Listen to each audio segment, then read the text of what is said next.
दोस्तों, बॉली टॉली हिंदी में आपका स्वागत है। आज की कहानी हमें ले जाएगी एक ऐसे श्रापित जंगल के अंदर जहां जाने वाले लोग सिर्फ गायब नहीं होते, उनकी हड्डियां तक वापस नहीं मिलती। लेकिन जब कुछ लोगों ने करोड़ों की लालच में उस खतरनाक नदी का रास्ता चुना तो उन्हें लगा था कि वो दुनिया के सबसे बड़े एनाकोंडा का शिकार करने जा रहे हैं। उन्हें नहीं पता था कि जंगल के अंधेरे में एक ऐसा दैत्य छिपा बैठा है जिससे खुद विशाल एनाकोंडा भी डरते हैं।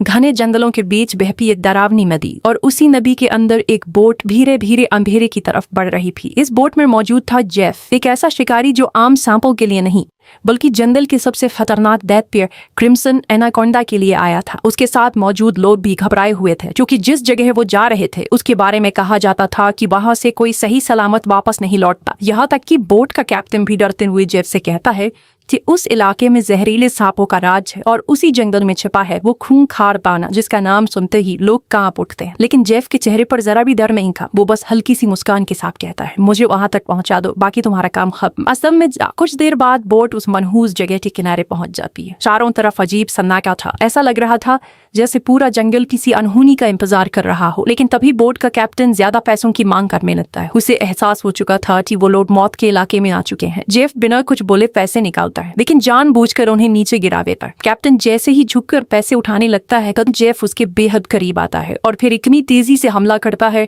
कि किसी को संभलने का मौका तक नहीं मिलता। कैप्टन की चीखें जंगल में गूंजती हैं और उसका शरीर नदी में गायब हो जाता है। किनारे पर खड़े जेफ के दोनों साथी ये सब देखकर अंदर तक सहम जाते हैं। लेकिन जेफ उन्हें घूरते हुए सिर्फ एक बात कहता है, अगर किसी ने मुझे धोखा देने की कोशिश की तो उसका अंजाम भी यही होगा। इसके बाद तीनों जंगल के अंदर बढ़ने लगते हैं। घना अंधेरा, पेड़ों के बीच अजीब आवाजें और हर कदम पर ऐसा महसूस हो रहा था जैसे कोई उन्हें देख रहा हो। थोड़ी दूर जाने के बाद उन्हें सांपों की एक विशाल पत्थर की मूर्ति दिखाई देती है। उसे देखकर जेफ की आंखों में चमक आ जाती है। उसे यकीन हो जाता है कि क्रिम्सन एनाकोंडा की कहानी सिर्फ अफवाह नहीं बल्कि सच है। दूसरी तरफ उसके साथ ही छोटे छोटे सांप पकड़ने में लग जाते हैं। उन्हें देखकर वो काफी खुश थे क्योंकि इतने सांप बेचकर वो अच्छा पैसा कमाने वाले थे। लेकिन जेफ का ध्यान उन छोटे शिकारों पर नहीं था। वो तो उसे एक दानव को ढूंढ रहा था जो इस पूरे जंगल का असली राजा था। कुछ देर बाद दोनों में से एक आदमी सांपों से भरा बैग लेकर अकेले बोट की तरफ लौटता है। लेकिन जैसे ही वो नदी के पास पहुंचता है उसके कदम वहीं रुक जाते हैं क्योंकि पानी के बीच उसे किसी इंसान जैसी आकृति दिखाई देती है। ध्यान से देखने पर पता चलता है वो उसी बोट कैप्टन की लाश थी। अगले ही पल पानी के अंदर कुछ विशाल चीज उसकी तरफ तेजी से बढ़ने लगती है। अब वो आदमी अपनी जान बचाने के लिए जंगल की तरफ भागता है लेकिन देर हो चुकी थी। एक विशाल एनाकोंडा बिजली की रफ्तार से हमला करता है और उसे अपने शिकंजे में जकड़ लेता है। उस दैत्याकार सांप की ताकत इतनी खतरनाक थी कि कुछ ही सेकंड में उस आदमी की हड्डियों की आवाजें आने लगती है। फिर वो अपना विशाल जबड़ा खोलता है और उसे पूरा में गलना शुरू कर देता है। उधर दूसरा साथी भी जंगल के अंदर आगे बढ़ रहा था लेकिन तभी उसकी नजर पेड़ों के बीच रेंगती एक विशाल परछाई पर पड़ती है। जैसे ही वो ऊपर देखता है उसकी सांसें रुक जाती है क्योंकि एक बेहद निशान एनाकोंडा पेड़ पर चढ़ रहा था और उसके पेट को देखकर साफ लग रहा था कि उसने अभी अभी किसी इंसान को निगला है। आदमी डर के मारे पीछे हटने लगता है लेकिन तभी वो दानव अपने मुंह से उसके साथी की लाश बाहर उगल देता है। कुछ ही सेकंड में एनाकोंडा उसे भी जकड़ लेता है। वो पूरी ताकत से खुद को छुड़ाने की कोशिश करता है मगर उस दैत्य की पकड़ से निकलना नामुमकिन था। और सबसे डरावनी बात यह थी कि ये सब कुछ थोड़ी दूरी से जेफ देख रहा था लेकिन अपने साथी को बचाने के बजाय उसके चेहरे पर खुशी थी क्योंकि जेफ पहले से यही चाहता था। उसे एक जिंदा इंसान चाहिए था ताकि एनाकोंडा का ध्यान शिकार खाने में उलझ जाए और उसी पल वो उस टैटू को पकड़ सके। जेफ अब आखिरकार अपने शिकार के बिल्कुल सामने खड़ा था। उसने धीरे से अपनी शॉटगन उठाई और निशाना सीधे उस विशाल एनाकोंडा पर लगा दिया। बस एक ट्रिगर दबाना बाकी था लेकिन तभी पूरा जंगल अचानक बेचैन हो उठता है। चारों तरफ पक्षियों की तेज चीखें गूंजने लगती हैं। पेड़ों पर बैठे जानवर घबराकर भागने लगते हैं और माहौल एकदम डरावना हो जाता है। ऐसा लग रहा था जैसे जंगल में कोई और भी मौजूद था, कुछ ऐसा जिससे खुद ये खूंखार एनाकोंडा भी डरता था। वो दैत्य अचानक अपने शिकार को छोड़ देता है और बिना समय गंवाए अंधेरे जंगल के अंदर गायब हो जाता है। जेफ हैरान रह जाता है क्योंकि पहली बार उसने किसी चीज को उस राक्षसी सांप को डराते हुए देखा था। और यहीं से कहानी अचानक एक नए मोड़ पर पहुंचती है। सीन कट होता है और अब हमें एक पुराना लगभग खत्म हो चुका सर्कस दिखाई देता है। कभी लोगों से भरा रहने वाला ये सर्कस अब वीरान पड़ चुका था। दौरान वहाँ एक आदमी आता है, बिली यांग। उसके हाथ में पैसों से भरा एक बड़ा सूटकेस था। वो सीधे सर्कस के मालिक के पास जाता है और बिना ज्यादा बात किए पूरा सूटकेस उसके सामने रख देता है। इतने पैसे देखकर वहाँ मौजूद हर इंसान दंग रह जाता है क्योंकि कुछ साल पहले तक बिली यांग खुद बेहद गरीब हुआ करता था। वो भी इन्हीं लोगों के साथ छोटे मोटे शो किया करता था लेकिन अब वो अचानक इतना अमीर कैसे बन गया, ये सवाल हर किसी के दिमाग में घूम रहा था। बिली सबको बताता है कि कि वो थाईलैंड में एक नया और बड़ा सर्कस शुरू करने वाला है और वो चाहता है कि ये सभी लोग उसके साथ चलें। गरीबी और मजबूरी के कारण कोई भी उसके ऑफर को मना नहीं कर पाता। अगली सुबह सभी लोग एक बड़ी बोट में बैठकर सफर शुरू कर देते हैं। ऊपर से सब कुछ सामान्य लग रहा था, लेकिन असली खेल कुछ और ही था। रास्ते में बिली चुपके से बाथरूम में जाता है और किसी को कॉल करता है। धीमी आवाज में वो कहता है, डिलीवरी तैयार है, जल्द ही मेहमान लेकर पहुंच जाऊंगा। उसकी बातें साफ बता रही थी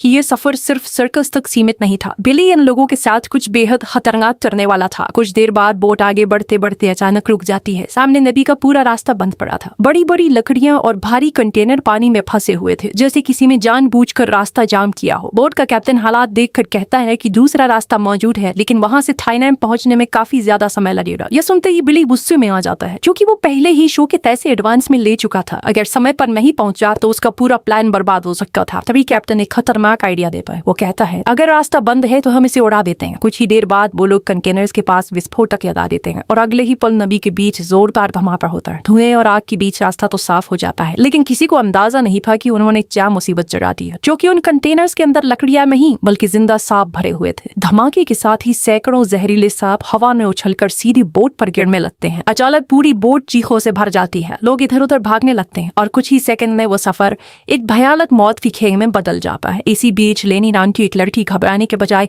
समझदारी से काम लेती है। वो तुरंत एक मोटा पाइप उठाती है और तेज प्रेशर से पानी छोड़ देती है। पानी की ताकत से उसके आसपास मौजूद कई सांप सीधे बोट से नीचे नदी में जा गिरते हैं। कम से कम कुछ लोगों की जान फिलहाल बच जाती है।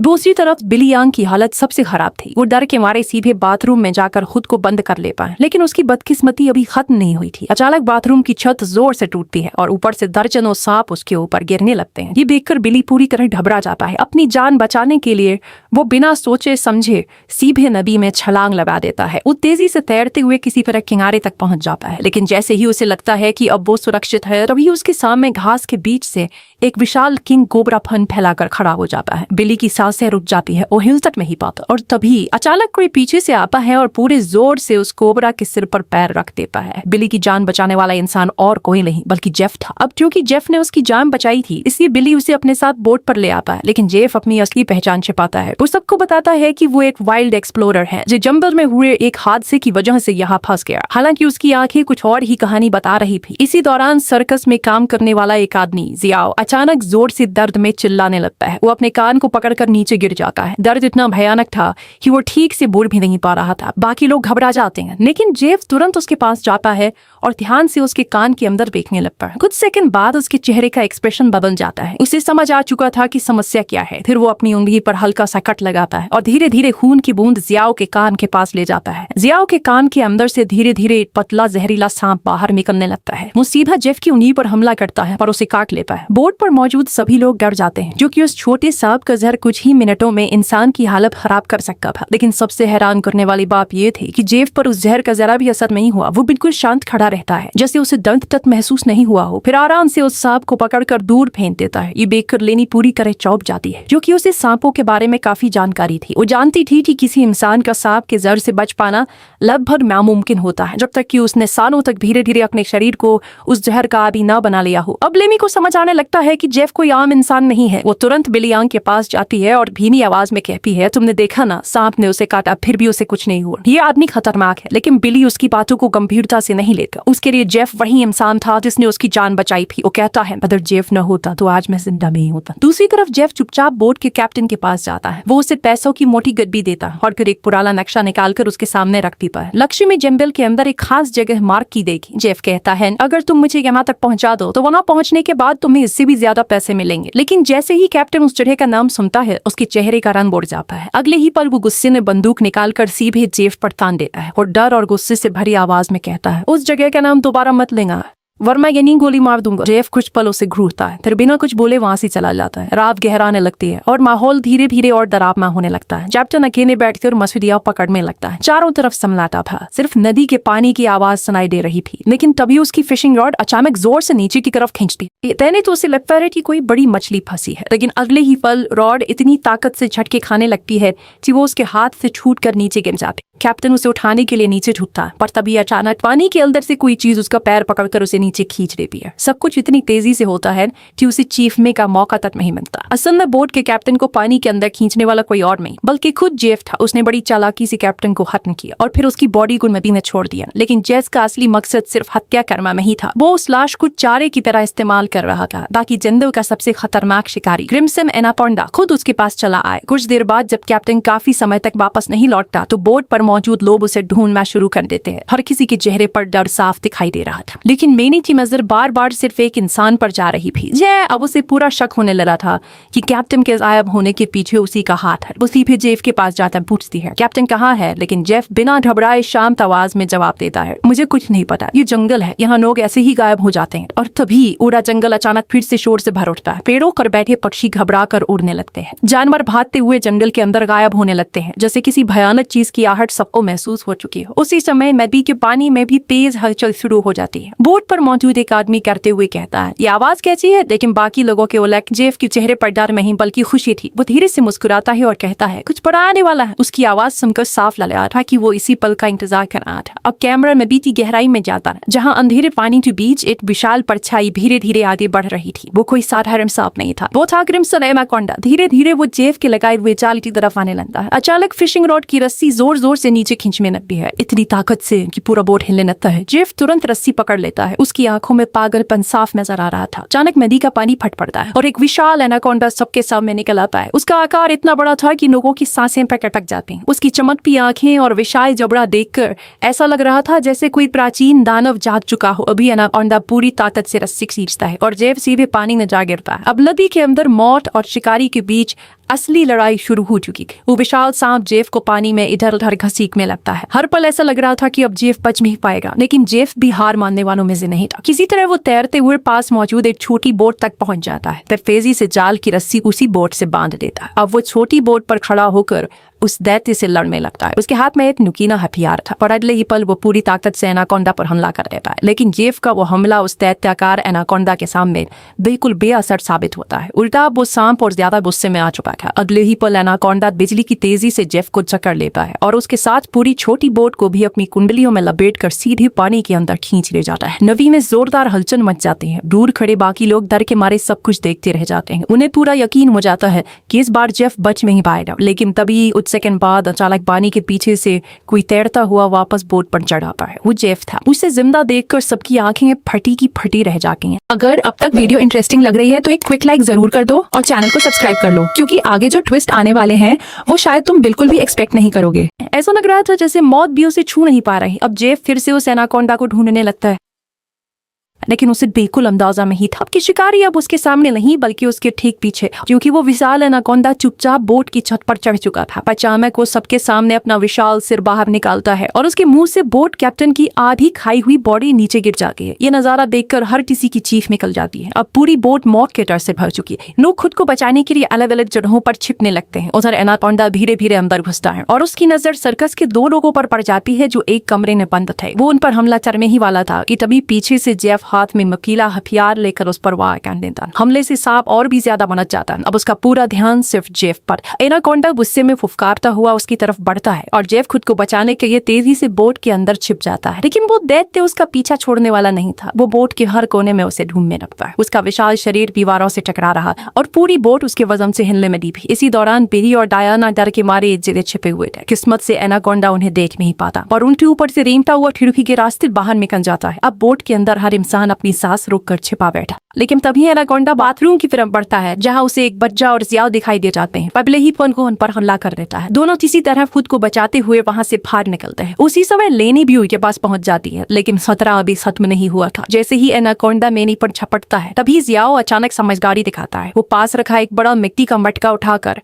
सीधे सांप के सिर के सामने कर देता है और अगले ही पल एनाकोंडा का पूरा सिर उस मटके के अंदर फंस जाता है। अब वो देख के बुरी तरह तड़पने लगता है। वो अपना सिर बाहर निकालने के लिए पूरी ताकत से इधर उधर टकराने लगता है। इसी अफरा तफरी में पास रखा केरोसिन ऑनिल का बड़ा गैलन नीचे गिर जाता है और तेल पूरे फर्श पर फैलने लगता है। बोट धीरे धीरे आग पकड़ने के कगार पर पहुंच रही थी। आखिरकार वो विशाल एनाकोंडा पूरी ताकत से अपना सिर बोट की दीवार पर पटकता है, पर मटका टूट जाता है। अब उसका सिर आजाद हो चुका था, लेकिन इससे पहले कि वो फिर से हमला करता, पीछे से जेफ तेजी से उसके गले में रस्सी का फंदा डाल देता है। अब जेफ पूरी ताकत से उस दैत्य को काबू करने की कोशिश करने लगता है उसका, लेकिन तकदीर है नीचे फैला केरोसिन उन्हें धीरे धीरे आग पकड़ लेता है और कुछ ही सेकंड में आग पूरी बोट में फैलने लगती है। आग तेजी से बढ़ते हुए सीधे उन्हीं बमों तक पहुंच जाती है। अभी अचानक एक बहुत बड़ा ब्लास्ट होता है। धमाके की ताकत इतनी भयानक थी कि पूरी बोट आग के गोले में बदल जाती है। अब बोट पर मौजूद सभी लोग अपनी जान बचाने के लिए नदी में कूद पड़ते हैं। हर कोई किसी तरह तैरकर बाहर निकलने की कोशिश कर रहा था, लेकिन दूसरी तरफ जेफ अबिडियस एनाकोंडा को छोड़ने के लिए तैयार नहीं था। उसमें रस्सी मजबूती से उसके गले में बांध रखी। उनमें जेफ और वो दैत्याकार एनाकोंडा आग के बीच गायब हो जाते हैं। एक बेहद तक नदी में तैरने के बाद बाकी लोग किसी तरह किनारे तक पहुंच जाते हैं, लेकिन तभी बिली यांग पीछे मुड़कर चलती हुई बोट को देखता है और घुटनों के बल बैठ कर रोने लगता है। ये टूट चुका था क्योंकि अब वो समय पर थाईलैंड नहीं पहुंच पाए। उधर सर्कस के बाकी लोग डर से कांप रहे थे क्योंकि अब वो घने जंगल के बीच फंस चुके थे, पर उनके पास वापस जाने का कोई रास्ता भी नहीं बचा था। इसी दौरान लेनी को आखिरकार सब समझ आ जाता है। उसे एहसास होता है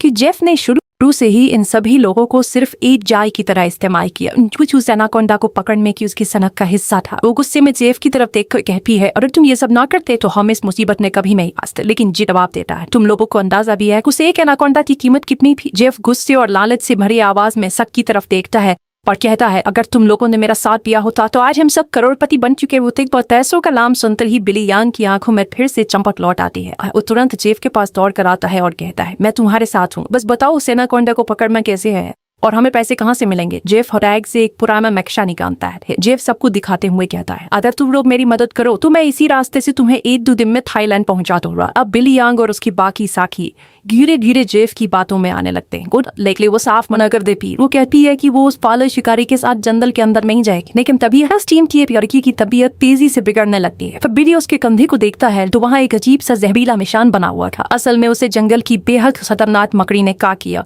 और इसका असर इतना जानलेवा था कि अगर तुरंत इलाज न मिलता तो उसकी जान भी जा सकती थी। तभी जेफ धीरे से कहता है, तेरे पास इसकी दवा है। वो कहता है, दवा मेरी बोट में रखी हुई है, तुम उसी से बचाना चाहते हो तो तुम्हें मुझे वहां तक पहुंचाना होगा। अब लड़की की जान बचाने के लिए उसे भी जेफ के साथ जाना पड़ता है। इस एडवेंचर तक चलते रहने के बाद तब जेफ धीमी आवाज में कहता है, इस पानी में ऐसे कीड़े रहते हैं जो इंसान के शरीर के अंदर घुस जाते हैं। उसके अंदर ऐसी अजीब प्यास पैदा कर देते थे जिसे कंट्रोल करना नामुमकिन था। इंसान लगातार पानी पीता रहता, फिर भी उसकी प्यास खत्म नहीं होते हैं। भूख और थकान अब उन पर हावी हो चुकी थी। अभी जेफ आसपास पड़े पत्थरों के बीच से एक सांप पकड़ लेता है, लेकिन उसका जहरीला हिस्सा अलग करता है। फिर आग पर पकाकर सब लोग किसी तरह अपना पेट भरते हैं। समय बीतते बीतते रात पूरी तरह छा जाती है।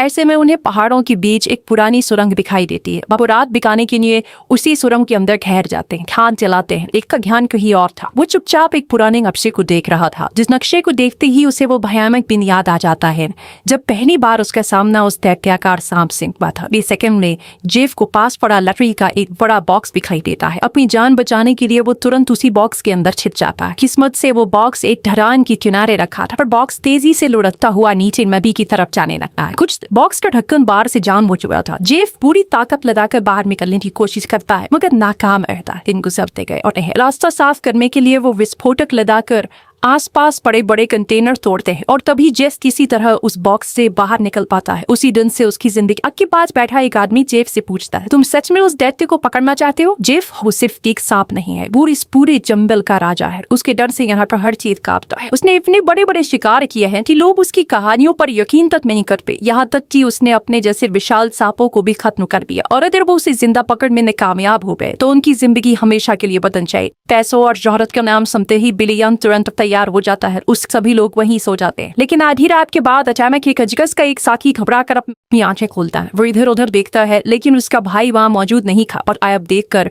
वो आदमी घबराया हुआ सुरंग से बाहर निकलता है।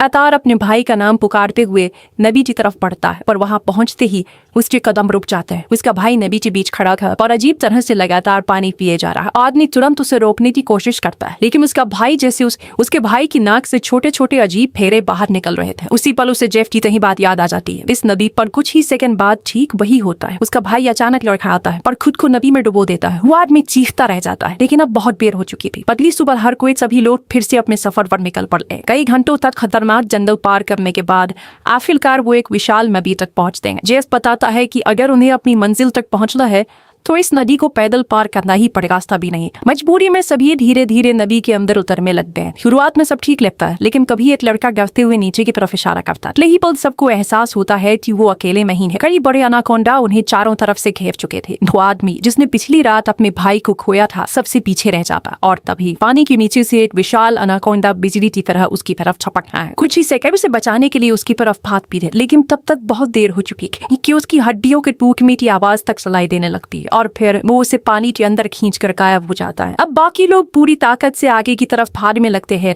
काफी देर की जद्दोजहद के बाद आखिरकार वो लोग जेफ की पुरानी बोट तक पहुंच जाते हैं। पर वहीं अपने वादे के मुताबिक जेफ उस लड़की को बचाने के लिए जरूरी एंटीडोट निकालता है। मरी मपड़ी में काट लिया था, उसकी हालत अब पहले से थोड़ी संभल। अब राहत की बात यह थी कि थाईलैंड की सीमा यहाँ से ज्यादा दूर नहीं। ऐसे ही सब लोग आगे बढ़ने की तैयारी करते हैं, तभी जेफ अचानक उन्हें रोक देता है। उस जेफ सबकी तरफ देखते हुए कहता है कि उसने अपना हिस्सा पूरा कर लिया, वो उन्हें जिंदा यहाँ तक ले आया, अब उनकी बारी भी उसका साथ देंगे। वो छोटा लड़का गुस्से में जेफ से कहता है कि अगर उसकी मदद का मतलब उस राक्षसी सांप के पीछे जाना है तो वो लोग कभी तैयार नहीं होंगे। बस फिर क्या था। जेफ तुरंत अपनी बंदूक निकाल लेता है, और उसी समय बिली यंग भी चाकू निकाल कर उसके साथ खड़ा हो जाता है। बिली यंग सबको धमकाते हुए कहता है कि अब उनके पास कोई दूसरा रास्ता नहीं है, उन्हें वही करना होगा जो जेफ चाहता है। लेकिन लेनी गुस्से में उनसे पूछती है कि क्या वो दोनों पागल हो चुके हैं। वो समझाने की कोशिश करती है कि उस अनाकोंडा को पकड़ना लगभग नामुमकिन है। वो कहता है कि उस दैत्य को हराना मुश्किल जरूर है, लेकिन अगर सही वक्त पर हमला किया जाए तो उसे काबू किया जा सकता है। उसकी योजना बेहद खतरनाक थी। जब अनाकोंडा अपने शिकार को खाने में व्यस्त होगा तभी वो लोग उसे पकड़ने की कोशिश करेंगे, और इसके जिंदा चाह। अगले ही पल बिली यंग और जेफ सर्कस टीम के दो लोगों को रस्सियों से बांध देते हैं। वो लोग गैस से कांप रहे थे। भी छोटा लड़का बिली यंग से पूछता है जी वह अगर सारे लोग मर गए तो उसकी सर्कस का क्या होगा। ये सुनते ही बिली यंग जोर से हंसने लगता है। फिर वो कहता है कि ये सर्कस कभी उसका असली बिजनेस था ही नहीं। असल में वो लोगों को सिर्फ इस्तेमाल करता था, पर बाद में उनके शरीर के अंग बेचकर पैसा कमाता भी नहीं भी। वो ठंडी हंसी के साथ कहता है कि पहले उसका इरादा नोबो के शरीर के अंग बेचकर पैसा कमाने का था, लेकिन अब उसने अपना पूरा प्लान बदल दिया है, क्योंकि उसके हिसाब से उस दैत्य का अनाकोंडा की कीमत इंसानों से कहीं ज्यादा थी। एक ही तरफ जेफ ने दोनों लड़कियों को भी रस्सियों से बांध रखा था, लेकिन हालात बिगड़ते थे। उनमें से एक लड़की घबराने के बजाय दिमाग से कान देने लगती है। वो ऐसा दिखाती है जैसे अब उसे जेफ से डर नहीं लग रहा। धीरे धीरे वो उसके करीब जाने लगती है, और मीठ जेफ को लगता है कि लड़की अब उसके कंट्रोल में आ चुकी है। लेकिन अनबका मिलकर ही वो लड़की तेजी से जेफ की जेब से बंदूक निकाल लेती है और सीधे उसी पर तान देती है। लड़की बिना समय गंवाए ट्रिगर दबाती है, लेकिन बंदूक से कोई आवाज नहीं आती। उसे पता ही नहीं था कि हथियार का लॉक कैसे खुलता है। बस यानी गलती उस पर भारी पड़ जाती है। जेफ गुस्से में तुरंत बंदूक वापस छीन लेता है, पर इस बार वो सच में उसे खत्म करने वाला था। लेकिन तभी पीछे से लेनी खुद को रस्सियों से आजाद कर लेती है। उसके हाथ में शीशे का नुकीला टुकड़ा था। बिला देर किए वो पीछे से जेफ पर हमला कर देती है। जेफ दर्द से तिलमिला उठता है, लेकिन फिर भी बंदूक नहीं छोड़ता। अब लेनी पूरी ताकत से बंदूक छीनने की कोशिश कर रही है, जबकि जेफ पागलों की तरह उसे पकड़ कर रखता है। और तभी अचानक गोली चलने की तेज आवाज समझ नहीं आता कि गोली आखिर किसे लगी है। उधर दूसरी तरफ वो दो लोग डर से कांप रहे थे, और फिर घने अंधेरे से एक विशाल अनाकोंडा धीरे धीरे उनकी तरफ बढ़ने लगता है। उस दूर खड़ा बिली यंग ये सब देखकर खुश हो रहा था। उसे लग रहा था कि उसका प्लान काम कर गया, लेकिन क्योंकि जिस जगह वो खड़ा था उसके सिर के ऊपर पेड़ों के बीच एक और कहीं ज्यादा विशाल अनाकोंडा चुपचाप लटका हुआ था, और वो एनाकोंडा बिली यांग पर हमला करके उसे अपने साथ उठाकर ले जाता है। और तब बिली यांग के हाथ से रस्सी छूट जाती है, जिससे एनाकोंडा का चारा बने हुए दो लोगों को जाल कवर कर लेता है, जिससे उनकी जान बच जाती है। दूसरी तरफ जैफ उस लड़की को मारकर ले जाता है, लेकिन लैनी पीछे से आकर जैफ को एक बड़ी लकड़ी से सिर पर मारकर बेहोश कर देती है। जैफ के बेहोश होते ही ये दोनों भागते हुए अपने दो साथियों के पास पहुंच जाते हैं और उन्हें जाल से आजाद कर लेते हैं। लेकिन बदकिस्मती से जैफ को होश आ गया था और वह उनकी तरफ बढ़ने लगा, लेकिन तभी एक बड़ा सा एनाकोंडा आकर जैफ को ले जाता है। लिनोक अब जल्दी से यहाँ से निकलने की तैयारी करते हैं, लेकिन उनकी एक साथी चलने के लायक नहीं थी, क्योंकि जैफ और उन लड़कियों के बीच हाथापाई के दौरान जो गोली चली थी वो गोली उस लड़की को लगे थी। कुछ देर बाद वो लड़की उनकी नजरों के सामने दम तोड़ देती है। अब बचे हुए 3 लोग अपनी जान बचाने के लिए